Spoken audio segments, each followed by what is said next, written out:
아버지의 마음이라는 제목으로 말씀을 전하겠습니다. 뉴욕에서 출발한 버스 한 대가 플로리다의 리우더데일이라고 하는 해변가로 향하고 있었습니다. 많은 젊은이들이 탔고 플로리다 해변의 그 아름다운 경치를 구경하고 즐기기 위해서 가는 수많은 사람들의 마음은 들떠 있었습니다. 그런데 맨 앞자리에 앉아있는 한 중년의 사람은 아무런 표정도 없고 말도 없이 그렇게 앉아 있습니다.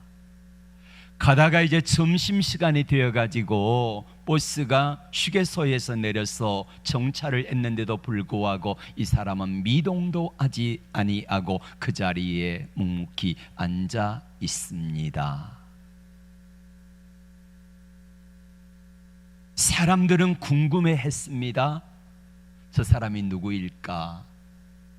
퇴역한 군인일까? 아니면은 아내와 사별하고 어떤 연휴에서 플로리다로 가는 중일까? 여러 가지 의문점을 가지고 서로 이야기를 하다가 그 가운데 궁금증을 견디지 못한 한 젊은 아가씨가 이 아저씨 옆에 앉아서 물었습니다. 어디를 가시는 중입니까? 플로리다의 리우더데일이라고 하는 해변가를 지나가는 그 길목이라고 이야기를 했습니다. 근데 귀찮은 듯이 이 아가씨의 질문에 무성의하게 대답하다가 계속해서 꼬치꼬치 깨물으니까 이 사람이 자기 이야기를 털어놓았습니다. 자기 이름은 빙고라고 하는 이름을 가졌고 자기는 5년 형을 받아 수감되었다가 이제 4년 만에 가석방을 받고 고향으로 가는 중이다 이야기를 했습니다. 아이들 세대, 아내가 있는데 아내에게 수감돼서 얼마 후에 편지를 했답니다. 여보, 내가 당신을 지켜주고 아이들을 돌보아야 되는데 그러지 못해 너무너무 미안하고 참 죄송하다. 그러니 당신이 언제든지 나보다 더 행복한 사람을 만나거든 나를 과감하게 버리고 떠나도 내가 좋다. 아이들에게 필요한 좋은 아빠가 있으면 그 사람을 만나면은 당신이 나를 떠나도 좋다. 이렇게 편지를 했는데 아내하고 편지 연락이 끊긴 지 3년 6개월이 됐다는 거예요.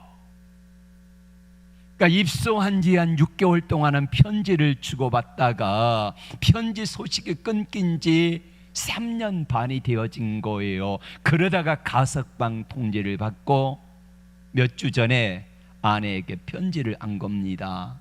여보, 만약에 당신이 다른 사람하고 재혼을 했다든지 아니면 더 이상 내가 필요 없다든지 아이들에게 내가 좋은 아빠가 될 수 없다든지 그러면은 내가 당신을 피해서 멀리 떠나겠소. 그리고 이들이 지나는 길목에 살았던 그 마을 어귀에 큰 참나무가 하나 있는데 그 참나무 위에다가 노란 손수건을 매달아 놓으면은 당신이 나를 허락한 줄로 알고 내가 버스에서 내릴 것이고 그러지 아니하면은 노란 손수건이 없으면은 그냥 지나쳐 영원히 당신 곁을 떠나겠소. 그렇게 해서 고향으로 가는 중이라는 거예요. 사람들은 그제서야 의문이 풀렸습니다. 얼마나 초조할까. 그리고 마침내 이 사람이 살았던 옛날 고향에 다가와 오면서 사람들은 말을 잃었습니다. 20마일 남았습니다. 이 사람의 마음도 초조하지만 거기에 앉아있는 사람들, 이 사람의 행위를, 사연을 아는 사람들의 마음도 초조해졌습니다. 15마일, 10마일, 5마일 아무도 이야기하지 아니하고 즐겁게 떠들며 노래 부르고 갔던 그 버스 안은 조용히 엔진 소리만 들리기 시작했습니다. 근데 저만치 마을의 입구에 나무가 서서히 보이기 시작하고 갑자기 차 안에서는 환호와 함께 박수와 노래가 울려 퍼졌습니다. 마을 참나무에 노란 손수건이 10장, 20장, 30장, 100장이나 더 되는 그런 노란 손수건이 걸려져 있었기 때문이지요. 이 사람은 버스에서 내려서 많은 사람들의 박수를 받으며 고향으로 돌아가고, 그리고 버스는 지나가는 걸로 소설은 끝납니다. 이게 바로 아버지의 마음입니다. 오늘 성경은 우리가 너무나 잘 알고 있는 두 아들 중에서 집 나간 탕자라고 말하는 그 사람의 이야기입니다. 어느 부자의 아들 둘이 있었는데, 큰아들은 우리가 잘 아시는 것처럼 아버지의 말씀에 잘 순종하고 그렇게 하는 아들이고요, 둘째 아들은 그렇지 아니한가 봐요. 아버지에게 유산을 달라 했습니다. 네, 아버지에게 유산을 달라 한 것은 유대인들의 율법을 자세하게 해석해 놓은 율법서가 뭐냐면은 미시나라고 하는 율법 해석집이 있습니다. 거기 보면 이렇게 표현되어 있습니다. 아버지가 살아계실 때에 자녀들은 절대로 유산을 달라 할 수 없다. 유산을 설령 아버지가 살아계실 때에 불가피하게 받았어도 아버지가 생전에는 그 재산을 절대로 처분할 수 없다. 이게 미시나라고 하는 율법 해석서입니다. 여러분, 그렇다고 하면 이 둘째 아들이 아버지가 살아계실 때에 유산을 달라 한 건 뭡니까? 아버지 빨리 돌아가세요, 빨리 죽으세요, 이거하고 똑같은 거 아니겠습니까? 그럼에도 불구하고 이 아버지는 둘째 아들에게 유산을 어떻게 해주지요? 나눠줍니다. 유산을 나눠줘요.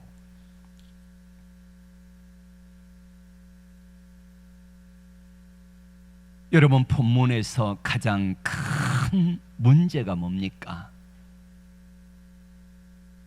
내 몫의 유산을 나눠주세요라고 하는 이 둘째 아들을 한번 보세요. 둘째 아들이 아버지가 살아계신데 유산을 나눠달라 하는 것은, 이거는 안 되는 일입니다. 불효자식이지요. 아버지의 마음을 너무너무 아프게 하고 아버지에 대한 모독입니다. 아버지가 살아 생전에 유산을 나눠달라고 온 동네에 소문나면 어떻게 됩니까? 아버지 얼굴에 똥칠하는 겁니다. 그러면 그 가정에 동네 사람들이 그 아버지에 대해서 어떻게 생각하겠습니까? 대대로 손가락질 받을 수밖에 없는 그 가정이 되는 거예요. 여러분, 그럼에도 불구하고 아버지는 유산을 나눠줘요. 여러분, 아버지가 이 둘째 아들의 성품을 몰라요? 잘 압니다. 유산을 나눠주면 이 둘째 아들이 어떻게 처분할 것을 알아요, 몰라요? 잘 압니다. 어디다 쓸 것을 알아요, 몰라요? 잘 압니다. 그럼에도 불구하고 나눠줘요. 사람들은 말합니다. 이런 아버지가 나쁘다. 그렇게 생각할 수 있어요. 아버지가 나쁘다. 여러분, 감당할 준비가 덜 된 아들에게 돈을 주면 어떻게 됩니까? 감당이 안 되지요. 여러분, 물질은요, 양날의 검과 같습니다.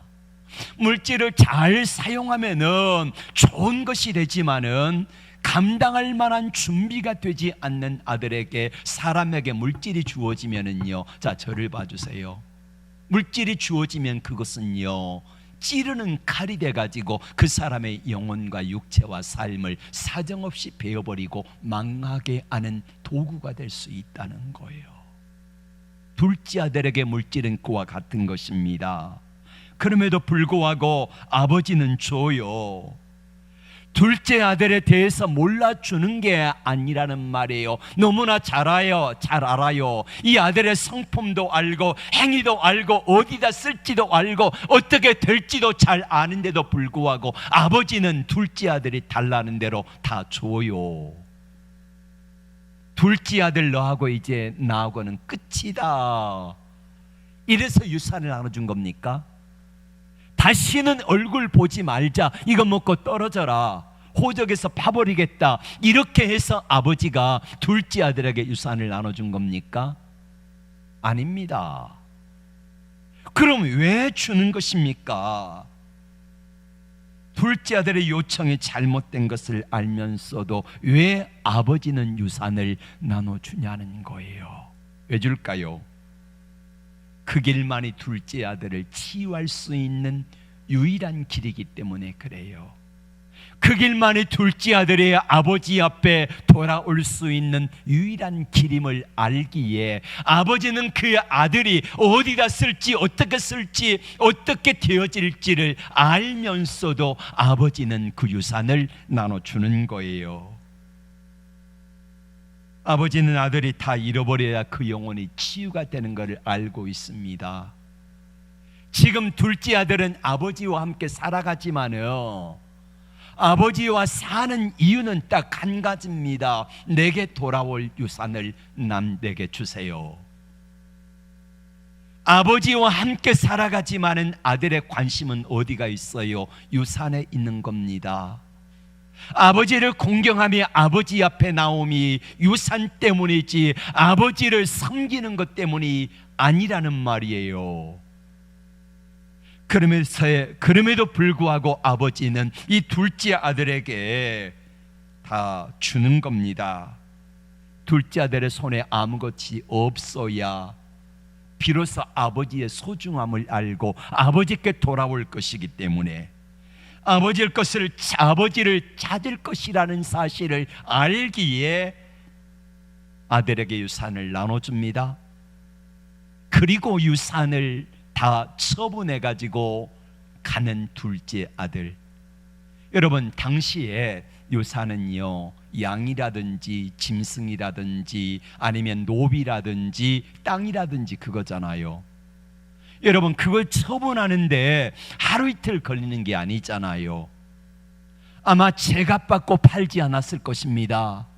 싼 가격에 처분하고 빨리 아버지의 간섭에 실어서 떠나고 싶었을 거예요.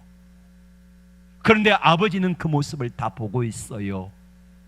아버지에게 뒤도 돌아보지 아니하고 재산을 가지고 유산을 가지고 허랑방탕하게 써버리기 위해서 가는 아들을 바라보면서 아버지는 눈물 짓는 겁니다. 그 아버지가 어떡하세요? 집 나간 그날부터 아버지는 문 열어놓고 아들이 돌아올 것을 믿고 기다리잖아요. 이게 기다리는 아버지의 마음입니다. 여러분, 아버지의 마음을 이해를 하셔야 돼요. 아버지는 둘째 아들이 잘못 사용할 것을 알면서도 주는 아버지의 마음을 우리는 이해를 해야 된다는 거예요. 왜 준다고요? 이 아들이 이 유산을 가지고 가서 허랑방탕하게 다 써버리고 나야지 아버지에게 돌아와서 치유되고 회복될 것을 알기에 아버지는 그걸 주는 것입니다. 지금 둘째 아들에게 유산을 주지 아니하면은요, 영원히 치유할 수 없기 때문에 그래요. 이 아들이 아버지를 찾지 않을 것이기 때문에 그래요. 아버지하고 함께 살기는 살지만은 아버지와 함께 사는 것이 아니지요. 그래서 아버지는 유산을 나눠주는 겁니다. 둘째 아들은 유산이라는 유혹과 욕심에 아버지의 근심하는 마음, 나눠주는 아픈 마음이 안 보이는 거예요. 둘째 아들은 돈의 노예가 되었습니다. 아버지보다 돈이 더 중요했습니다. 그런 둘째 아들을 아버지는 아픈 마음을 가지고 사랑하는 거예요. 사랑하기 때문에 유산을 나눠주는 거예요. 그 아들이 어떻게 쓸 줄 아는데도 불구하고 아버지는 그 결과를 알기 때문에 나눠주는 거예요. 원하는 대로 주는 거예요. 사람들은 말합니다. 하나님 왜 말리지 않으십니까? 왜 말리지 않으십니까? 이런 반문할 수 있습니다. 아브라함이 하갈을 통해서 이스마엘을 낳을 때에 하나님 좀 말리면 안 됩니까? 아브라함에게 야 아브라함아 그 잘못된 일이다. 그건 얼마나 좋아요. 아브라함도 실수 안 하고 하나님도 좋으시고, 그런데 아브라함에게 하나님이 말씀하지 않으세요. 하갈이라는 방법을 통해서 아들을 낳는 것은 하나님이 원하는 방법이 아닙니다. 그럼에도 불구하고 아브라함이 하갈을 취하여 아들을 낳을 때에 하나님은 바라만 보고 계세요. 왜 말리지 않으십니까? 왜 그때 하나님이 좀 말리지 않으셨습니까? 이렇게 하나님께 우리는 핑계를 댑니다. 하나님이 그때 좀 내가 하지 않도록 말리지 왜 말리지 않으셨습니까? 둘째 아들에게도 마찬가지입니다. 그 집 나가라고 하는 아들 어디다 쓸 줄 알고 어떻게 쓸 줄 아는데도 불구하고 왜 아버지는 둘째 아들에게 주냐는 거요. 나쁜 아버지가 아닙니까? 이렇게 반문을 합니다. 왜 하나님은 아브라함이 하갈을 취하여 잘못된 방법으로 아들을 낳는데도 불구하고 하나님은 말리지 않으셨을까요? 하나님은 아브라함을 사랑하기 때문입니다. 이해가 가십니까? 사랑하기 때문에 가만히 내버려 둔다? 잘 이해가 안 갑니다. 왜 어떻게 하나님이 아브라함을 사랑하시는가 하는 것을 우리는 좀 생각해 봐야 돼요.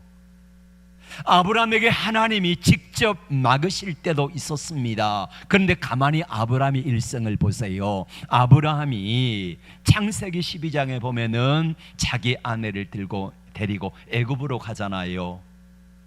바로왕 앞에서 자기 아내를 루이라고 속여서, 죄송하면 이런 표현에서 아내를 팔아먹잖아요. 돈 많이 받았습니다. 엄청난 재산을 받았어요. 이게 한 번도 아니고 20장에 보면은 두 번째 똑같은 일을 그랄 왕 아비멜렉 앞에서 저지르잖아요. 여러분, 하나님 앞에 실수하는 아브라함을 하나님은 가만히 내버려 두세요. 보고만 계세요. 하나님 좀 말리시지. 하나님이 개입하셔가지고 말리시지. 근데 어떤 사람에게도 하나님께서는 직접 잘못된 길을 걸어갈 때에 그 사람이 야 너 이 길 가면 안 된다 이렇게 하신 적이 그렇게 많지 않다는 것입니다. 대부분은요, 내가 선택할 때에 그 선택을 하나님은 존중하세요. 그리고 안타까운 마음으로 바라보세요. 실패하고 넘어지고 그런 과정 속에서 아브라함을 하나님 어떻게 다듬어 가십니까? 아, 이게 잘못이구나. 내가 잘못했구나. 그리고 이것을 나중에 고백하면서 아브라함을 마침내 믿음의 조상 되게 만들잖아요. 창세기 22장에서 드디어 아브라함이 하나님께 인정을 받습니다. 내가 내 독자 이삭도 아끼지 아니하였으니 이제야 내가 나를 믿는 것을 내가 알았다, 이렇게 하시잖아요. 여러분, 저도 답답해요. 하나님이 제 인생에, 여러분의 인생에 야, 이 길 가면은 잘못된 건데 하나님이 좀 막아주시지. 야, 그 길 가면 안 된다, 잘못된 길이다, 이렇게 말씀해 주시지. 내가 돈이 있을 때에, 물질이 많을 때에 하나님이 내게 은혜 주셔가지고 야, 김 목사 이렇게 물질을 써라 이렇게 말씀하지, 왜 다 잃어버리고 난 다음에야 하나님을 만나 주시냐 이거예요. 예. 우리는 믿음의 사람 다윗 이야기를 우리 한번 생각해 봅니다. 다윗이 하나님 앞에 젊어서 그렇게 예수를 잘 믿었어요.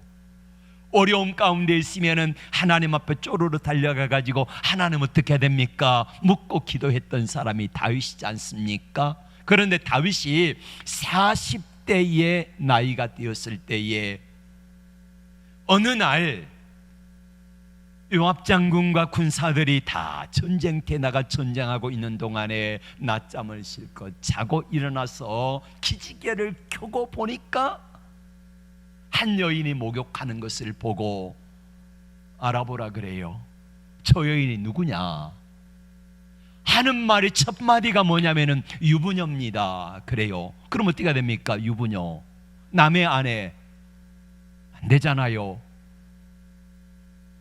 더 자세히 알아보라 그래요. 그랬더니 유부녀인데 남편이 전쟁터에 나가 있다는 거예요. 보니까 36명의 장군 중에 한 사람이 우리야라고 하는 사람인데 우리야의 아내라는 거예요.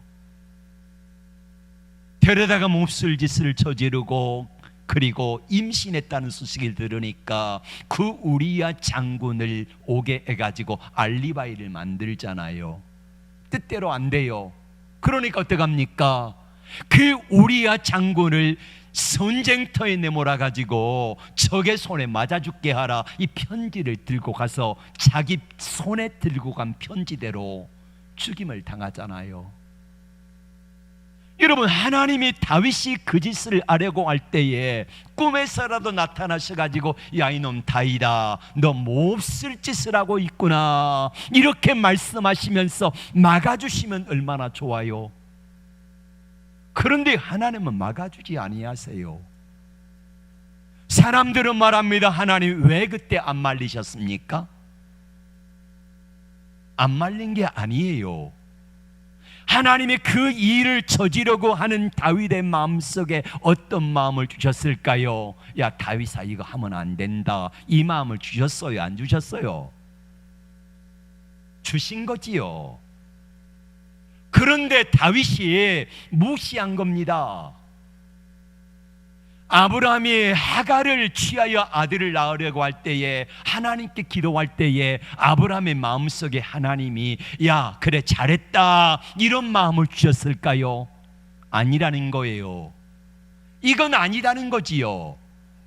그럼에도 불구하고 아브라함은 하갈을 취하였고 다윗은 밧세바를 취하여서 아들을 낳습니다. 하나님이 말리세요. 내 마음속에 내 생각 속에 믿음 속에 하나님이 분명히 말씀하세요. 그런데 나의 육신의 욕구가 나의 생각에 하나님의 세미한 음성으로 양심으로 내 마음속에 말씀하시는 그 음성에 거절을 하는 거예요. 그러다가 어떻게 됩니까? 아브라함은 이스마엘을 낳았고 가정의 풍비박산이 되잖아요. 다윗은 우리아의 아내 밧세바를 취하였고 그 아들 죽고 그리고 비극을 겪게 됐잖아요. 하나님은 말씀하세요. 그런데 듣지 않은 거지요. 여러분, 둘째 아들의 마음속에 아버지가 말씀하셨을까요? 안 하셨을까요? 했습니다. 성경에는 남아있지 않지만은 둘째 아들이 유산을 달라 그랬을 때에 아버지가 둘째 아들을 앉혀놓고 뭐라고 했을까요? 안 했을까요? 했겠지요. 근데 듣지 않은 겁니다. 이게 우리 인간의 모습이에요. 여러분, 창세기 3장에 보면은 아담과 하와가 선악과를 따먹었습니다. 사람들은 또 이렇게 핑계를 대요. 하나님의 선악과를 아담과 하와가 따먹을 줄 알았을까요? 몰랐을까요? 전지전능하신 하나님이 알아요? 몰라요? 알아요. 따먹을 줄 알아요. 따먹고 난 이후의 결과를 아세요, 모르세요? 아세요. 아는데도 불구하고 하나님이 선악과를 따먹으려고 하는 하와, 뱀의 유혹, 사단의 마귀의 유혹에 빠져가지고 선악과를 따먹으려고 하는 아담과 하와를 왜 말리지 않으셨느냐, 이렇게 하나님께 또 우리는 핑계를 댑니다. 선악과를 따먹은 결과 아담과 하와는 에덴 동산에서 쫓겨났습니다. 에덴 동산에 쫓겨나서 아담은 이마에 땀이 흘러야 먹을 수 있고, 하와는 잉태하는 고통을 당하게 되고, 땅은 저주를 받아서 가시와 엉겅퀴가 나는 이런 저주를 받게 됩니다. 여러분, 에덴 동산에서 아담과 하와를 쫓아내시고 땅을 경작하게 하시는 하나님 아버지의 마음을 여러분 아십니까? 그리고 하나님 아버지는 마음이 편안하셔가지고 시원하다 말도 안 듣는 아담과 하와 이러셨습니까? 아닙니다. 에덴 동산에서 아담과 하와를 쫓아내신 하나님께서는 이제 땀 흘려 수고하고 해산의 고통을 가지며, 그리고 가시와 엉겅퀴로 점철된 아담과 하와의 삶에 직접 인간의 몸을 입고 내려오신 거예요. 이분이 바로 예수 그리스도십니다. 예수님은 그렇게 해서 아담과 하와를 버려두지 아니하시고 에덴 동산보다도 좋은 하나님의 나라를 예비하시고 이 땅에 예수님을 보내셔서 예수님을 통하여서 우리를 하나님의 나라로 인도하시는 줄로 믿습니다. 인간 아버지는요, 잘못되고 준비한 아들에게 엄청난 유산을 절대 물려주지 않습니다. 안 줘요. 그런데 하나님 아버지는요, 연약하고 부족하고 덜 되었음에도 불구하고 우리에게 유산을 물려주세요. 왜 그럴까요? 그 길이 치유의 길이기 때문에, 그 길만이 치유할 수 있는 길이기 때문에. 인간 아버지는 아까운 돈 날렸다고 그러지만은 하늘 아버지는요, 뭐라고 말합니까? 아까운 돈은 날렸어도 네 생명을 그 돈으로 샀다고 말씀하세요. 인간 아버지는 못된 아들 포기하기도 하지만은 하늘 아버지는 못된 아들 포기해요, 안 해요? 절대 안 하시는 것입니다. 그리고 치유하세요. 왜 인간 아버지는 돈을 날렸다고 아까웠지만은 하늘 아버지는 집 나간 아들을 더 아까워하실까요? 그 아들을 그래서 치유하시기를 원하는 겁니다. 여러분, 계속해서 제가 말씀드린 대로 하나님이 아브라함을 말리지 않는 이유, 하나님이 다윗을 말리지 아니하신 이유, 그리고는 내버려 두세요.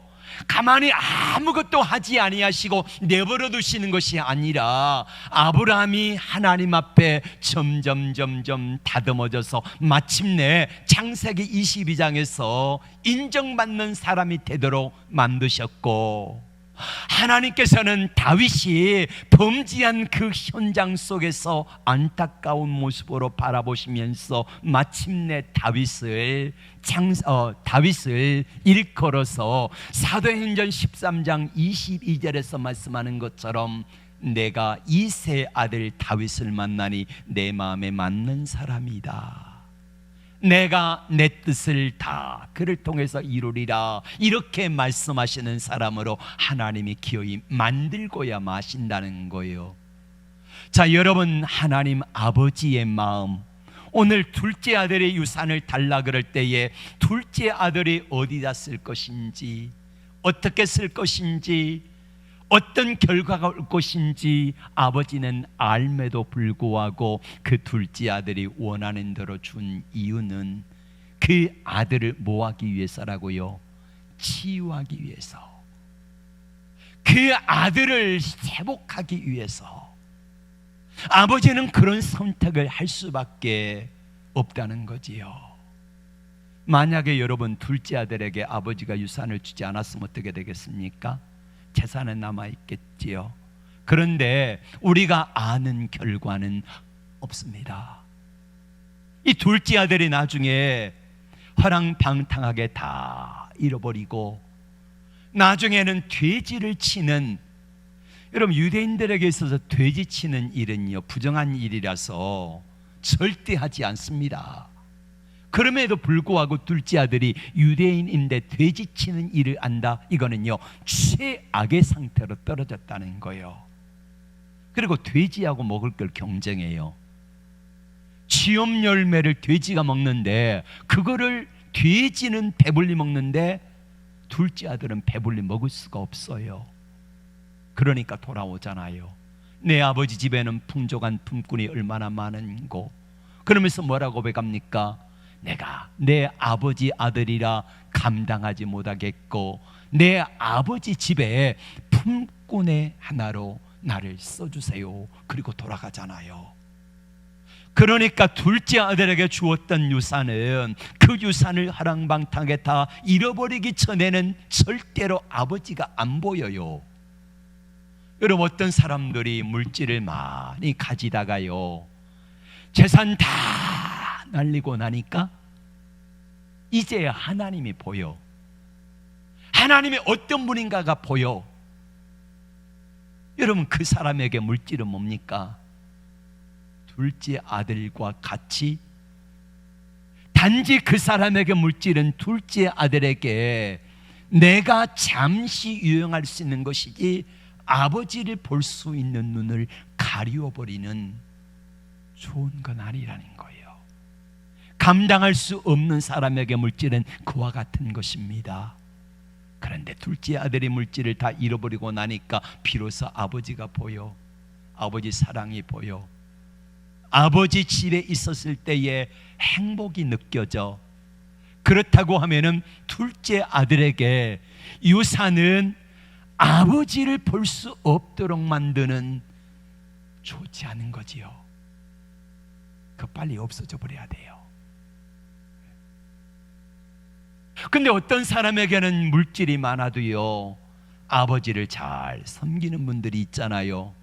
중요한 것은 뭐냐면은 부자가 천국에 들어가기 얼마나 어려운지 낙타가 바늘구멍으로 들어가는 것보다 더 어렵대요. 네. 감당할 수 없는 사람에게 물질은 그와 같다는 거예요. 둘째 아들에게 물질은 그와 같은 것이었고 둘째 아들이 물질이 있을 때는 아버지가 안 보여. 아버지의 사랑도 안 보이고 아버지의 손길도 안 보이고 아버지의 소중함이 보이지 아니했지만은 잃어버리고 나니까 보인 거예요. 결국에는 물질이 잃어버려야 뭐가 되는 거예요? 둘째 아들이 치유가 되는 거예요. 물질이 있을 때는 절대로 치유가 되지 않았는데 잃어버리고 나니까 둘째 아들이 회복되어지잖아요. 맞습니다. 코로나로 인하여서 하나님 앞에 예배드림이 얼마나 소중한지를 알았습니다. 두 부류로 나눠지지요. 어떤 부류는 예배 드릴 때에 처음에는 영상 예배가 편했습니다. 영상 예배를 드리니까 그냥 예배당에 왔다 갔다 하지 않아도 되고 코로나 확진될 염려도 없고 그래 좋았어요. 그런데 문제는 뭐냐면은 이렇게 편안함 속에 예배를 드리다 보니까 이게 좋은 거예요.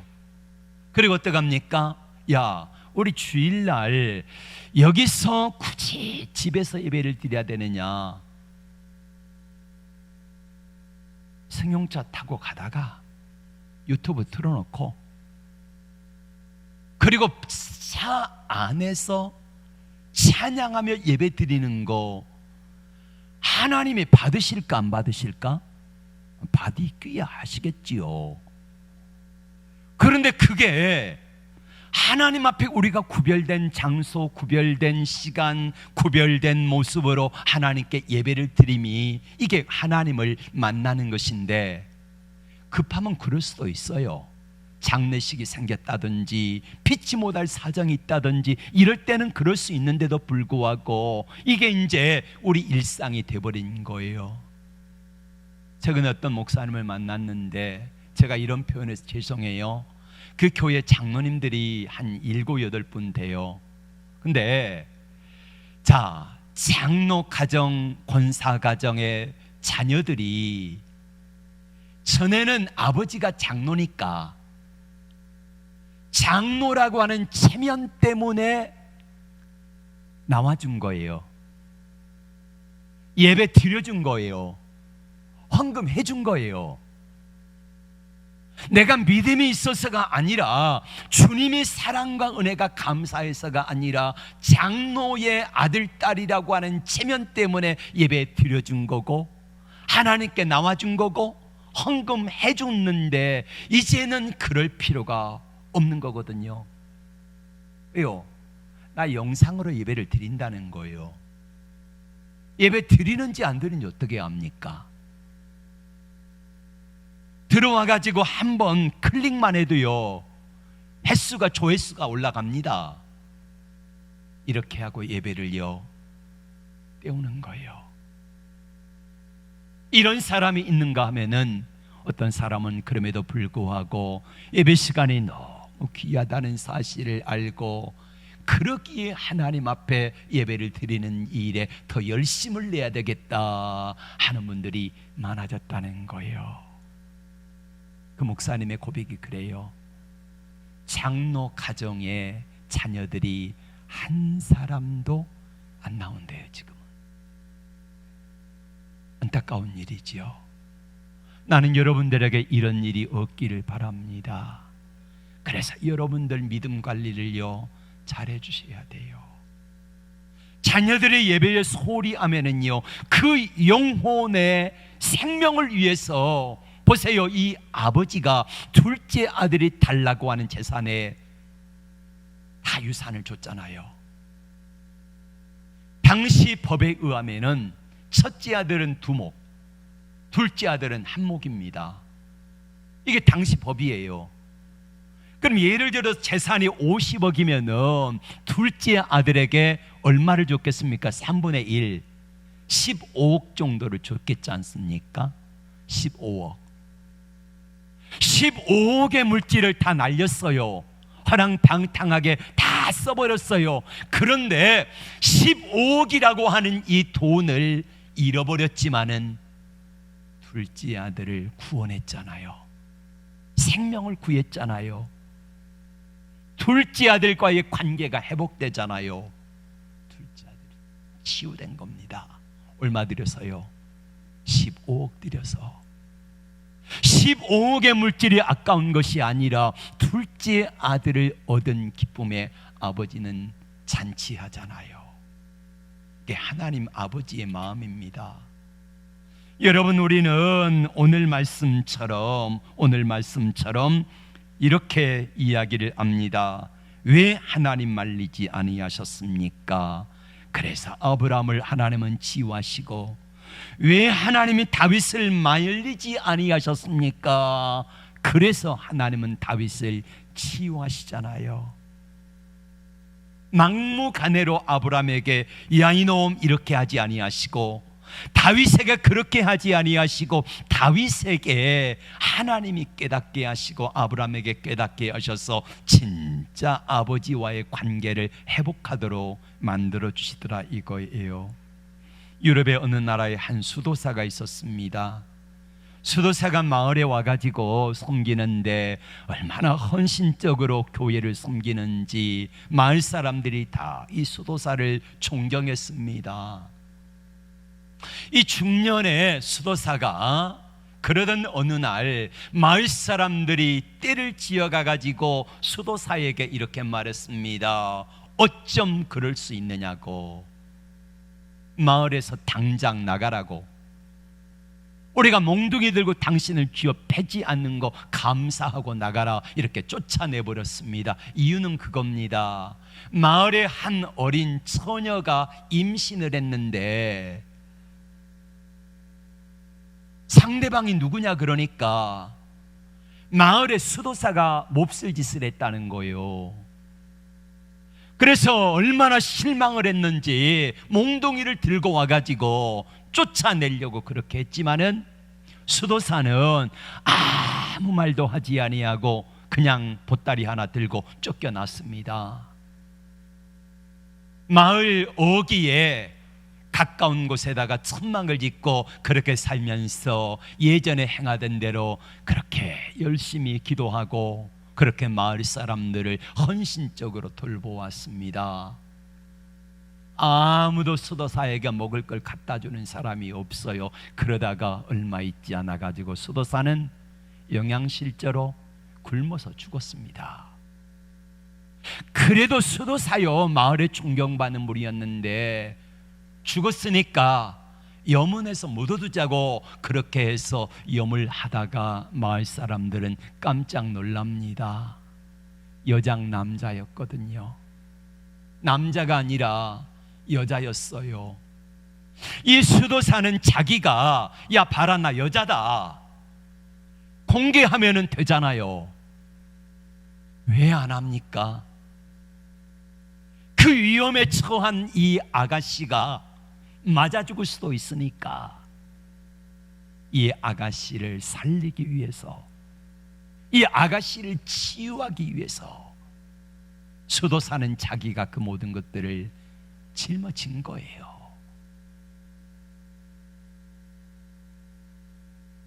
하나님 아버지가 주시는 최고의 유산이 뭡니까? 치유입니다. 왜 하나님은 예수님을 이 땅에 보내세요? 나를 치유하기 위해서입니다. 병든 나, 불순종한 나, 하나님 아버지의 사랑을 자꾸 버리고 도망가는 나, 그런 나를 치유하기 위해서 독생자 예수 그리스도를 이 땅에 보내신 거지요. 아낌없이 주신 것입니다. 가장 값진 것 주신 겁니다. 타락한 인간은 자신이 원하는 것을 달라 할 때에 하나님 아버지는 하나님 아버지의 입장에서 가장 귀한 걸 주신 거예요. 그게 뭡니까? 독생자 예수 그리스도의 생명을 주신 거지요. 물질을 주는 것은요 작은 겁니다. 생명을 주는 것은요 전부를 주는 거예요. 하나님의 치유가 무엇입니까? 가장 비싼 것을 주는 거예요. 가장 비싼 것이 뭐예요? 예수 그리스도의 생명을 주는 거예요.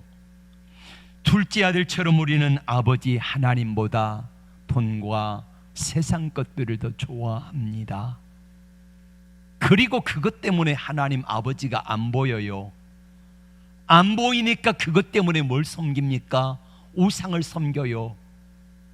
그럼에도 불구하고 아버지 하나님은 끊임없이 우리에게 그렇게 말합니다. 내가 너를 사랑한다 말씀하세요. 그리고 그 연약하고 부족함에도 불구하고 변함없이 나를 사랑하세요. 함께 하세요. 그리고 나를 치유하고 회복하길 원하세요. 그래서 하나님 아버지가 우리에게 주시는 최고의 유산이 뭐예요? 치유입니다. 치유. 성도는 예수님을 따라가는 사람들입니다. 늘 예수님의 목소리에 귀를 기울여야 돼요. 그런데도 늘 우리는 후회하는 순간이 많습니다. 그러면 이렇게 질문합니다. 하나님은 왜 제가 잘못된 길을 가서 후회할 것을 알면서도 막지 않으셨습니까? 막았거든요. 막았어요. 세미한 음성 가운데 나의 길을 막았어요. 가지 말라 그랬어요. 하지 말라 그랬어요. 그러면 안 된다 그랬어요. 그런데 내 욕심이, 내 정욕이 하나님의 말씀을 이긴 거지요. 내 것이 하나님의 것을 가리워지고 내 생각과 내 욕심과 내 모든 것들이 하나님이 말씀하신 이것보다 더 커 보일 때에 하나님은 안 보여요. 둘째 아들처럼. 그래서 아버지는요 그런 사람들에게 이 아버지를 가리울 만한 것들을 다 하나씩 하나씩 제거해 가세요. 그리고 나중에 하나님이 선명하게 보일 때에 하나님은 그 사람들에게 비로소 이제야 진짜 축복을 허락하여 주시는 거예요. 호세아 아내가 나갈 때에 왜 호세아가 막지 않았겠습니까? 막았지요. 가면 안 된다 그랬겠지요. 하와가 선악과를 먹을 때에 하나님이 왜 막지 않으셨습니까? 마음속에 그 마음이 떠올랐잖아요. 내가 이것을 먹는 날에는 정령 죽으리라. 그런데 무시한 거예요. 아브라함이 실수하고 있는데 왜 두고만 모십니까? 아니요, 두고만 안 봤거든요. 마음속에 그랬거든요. 이건 내 방법이 아니다 하셨거든요. 다윗이 못된 일을 할 때에 하나님 막았거든요. 이건 죄악이야, 다윗아 그러지 마라 하셨는데도 불구하고 하나님의 음성을 무시했거든요. 성도는 실패와 아픔의 자리에서, 후회의 자리에서 예수님께 뵙기를 드는 사람입니다. 주님은 손해인 것을 알면서도 주는 것이 치유의 기름을 알기에 그냥 놓아두십니다. 아브라함이 그랬고 다윗이 그랬고, 알면서도 두고 보시는 하나님의 마음을 아셔야 돼요. 그리고 마침내 아버지의 소중함, 내가 가진 것들의 소중함을 고백하게 만드시더라, 이것입니다. 한자어에 어버이 친자가 있습니다. 친할 친자, 어버이 친 이렇게 부르거든요. 이 친할 친자, 어버이 친자라는 말의 이 뜻은요, 보면은 나무 목 위에 설립자가 있잖아요. 나무 위에 누가 서요? 아버지가 서서 그 오른쪽에 볼견자입니다. 그러니까 어버이 친자라는 의미는 뭐냐면은 아버지가 나무 꼭대기에 서서 본다는 거예요. 누구를 봐요? 자녀들을 바라보는 게 이게 어버이 친자입니다. 참 중국 사람들은 기가 막히게 한자를 만들어요. 아버지는 이런 사람이다, 어머니는 이런 사람이다, 이렇게 말이에요.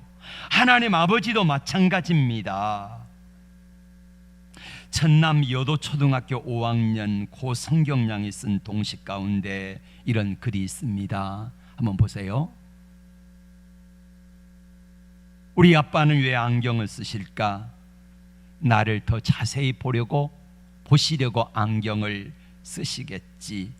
우리 아빠는 왜 손이 크실까? 내 머리를 쓰다듬어 주시려고 큰 손이 있으시겠지. 우리 아빠는 왜 등이 넓으실까? 나를 업어주시려고 등이 넓으시겠지. 우리 아빠는 왜 키가 크실까? 내가 어디 있나 찾으시려고 키가 크시겠지. 아들을 기다리면서 아버지는 보자마자 목을 안고 입을 맞춥니다. 어떻게요? 상거가 먼데, 거리가 먼데 처만치서 둘째 아들이 거지가 돼가지고 돌아오는데 거기를 아버지는 달려가, 이렇게 표현하고 있습니다. 고대 근동지방의 속담 가운데 이런 이야기가 있습니다. 우리가 1인치 다가가면은 하나님은 우리에게 1L 45인치를 가까이 오신다. 우리가 하나님께 걸어가면 하나님은 우리에게 뛰어오신다. 이게 하나님의 사랑입니다. 저는 지난주 결론으로 마귀가 가져다주는 말의 DNA를 바꾸자 그랬습니다. 말의 DNA를 바꾸자. 이렇게 말의 DNA를 바꾸면 살아가길 원하는데 이게 말의 DNA가 안 바꿔져요. 예. 여러분, 우리 몸의 DNA가 각각에 있는 것처럼 이게 바꿔집니까? 여러분, DNA는 언제 바꿔집니까? 강력한 자극을 받으면은요 DNA가 바뀐다는 겁니다. 우리 말도 그래요. 부정적인 말, 원망하는 말, 욕하는 말, 이게 잘 안 바뀌어져요. 예. 저는 오늘 여러분에게 하나를 더 제시하고 싶습니다. 하나님께 대한 생각의 DNA를 바꿔보자, 이렇게 말씀드리고 싶습니다. 여러분은 하나님은 어떻게 생각하십니까? 여러분에게 하나님은 두려운 분입니까? 아니면 친근한 분입니까?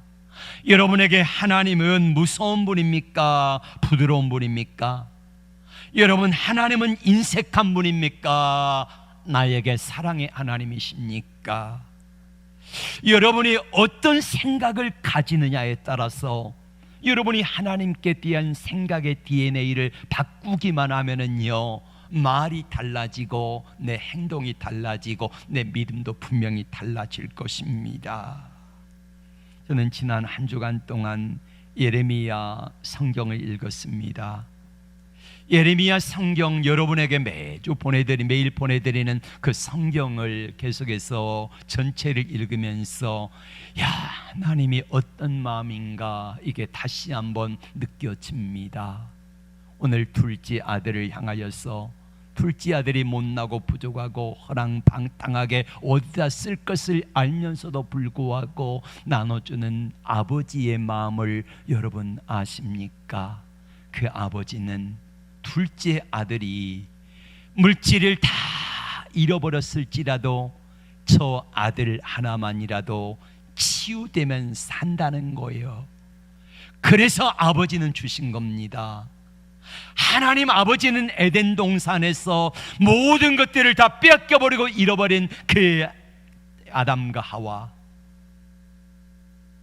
그냥 쫓아내버리신 것만이 아니라 하나님 아버지는요, 이 땅에 육신의 옷을 입고 저와 여러분에게 같이 내려오셔서 우리와 함께 하시면서 오늘 나에게 말씀하십니다. 사랑하는 아들아, 내가 너를 사랑한다. 사랑하는 딸아, 내가 너를 사랑한다. 기도하겠습니다. 하나님,